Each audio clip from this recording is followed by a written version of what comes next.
There was a man who returned to a powerful office this year that had the country up in arms. It's very rare that one man could have that effect. But when you see the issues surrounding Attorney General John Jeremy in 2009, well, you can judge for yourself if he was worth all the fuss and fear. John Jeremy, the man who was named in the Mustill report of 2007 as one who engaged in questionable conduct as Attorney General in the incident involving former Chief Justice Satyanarayana Sharma. He was not reappointed by Prime Minister Patrick Manning as Attorney General following the PNM's win in the 2007 general elections. But that changed in May when, under surprising and still unexplained circumstances, Prime Minister Patrick Manning announced that Attorney General Bridget Annocette-George had resigned over what he claimed was a conflict of interest in the CL financial affair. Mr. Manning then shocked the country and enraged the legal fraternity by announcing that he was appointing none other than Mr. Jeremy to the post once more. Mr. Jeremy took the ensuing public uproar in stride. It is not a very popular part of the portfolio. It makes you no friends, but it is going to be my lot to deal with anti-corruption matters as they arise. But 1 month later, by June 30th, after the Sunday Express exposed that he had tried to allegedly illegally influence former DPP Geoffrey Henderson to prosecute political figures like opposition leader Bastio Pandey, the legal fraternity had had enough. The Law Association filed a vote of no confidence in Mr. Jeremy, a historic event that had only occurred once before in the country's history, during the 1980s Chambers regime. And more than that, the motion was passed by a sound majority, resulting in widespread calls for Mr. Jeremy to resign. It was a small group of conspirators designed to pervert the course of justice by putting pressure or relieving the pressure, causing an advantage to the Chief Magistrate, and at the very least, the Attorney General was part of this group of schemers. I think the ball is fairly and squarely in his court, right? If it was me, I would resign and go my way. I feel that Mr.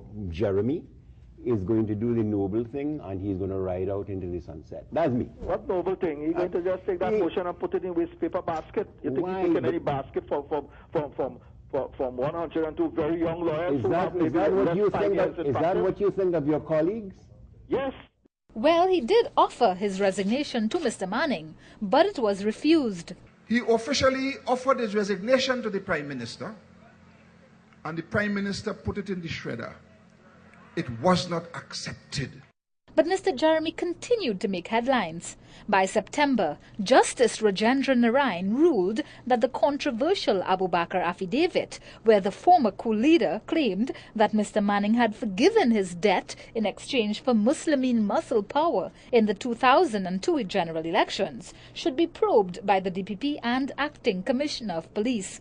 Mr. Jeremy then launched a scathing criticism against the judgment under parliamentary privilege. Inexplicably, Justice Narayan then, without notice to or invitation by either party before him, permitted himself to refer at great length to the contents of the very affidavit which had been struck out as being scandalous and had as a consequence become wholly irrelevant to the matter before him.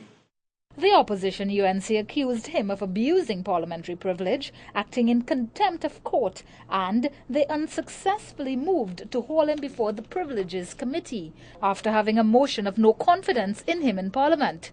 And Law Association President Martin Daly joined in the criticism of Mr. Jeremy. The combative Attorney General was again quick to respond by attacking Mr. Daly under parliamentary privilege. This is the leader of an association which my friend on the other side, Senator Sita Hall, says speaks for 2,500 lawyers. He did not speak for me on that occasion. He's flying in the face of the express terms set out in the Constitution, and before the Privy Council has had a say in this matter on 2 cases from this jurisdiction which are now pending before it.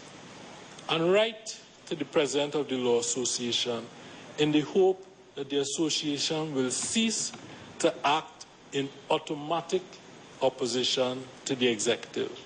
The Law Association then condemned his words, but Mr. Jeremy was unrepenting. It was a nonsensical thing, and it really didn't assist the case of the Attorney General. Wrong and strong is the standard practice in the government. Wrong and strong on every issue.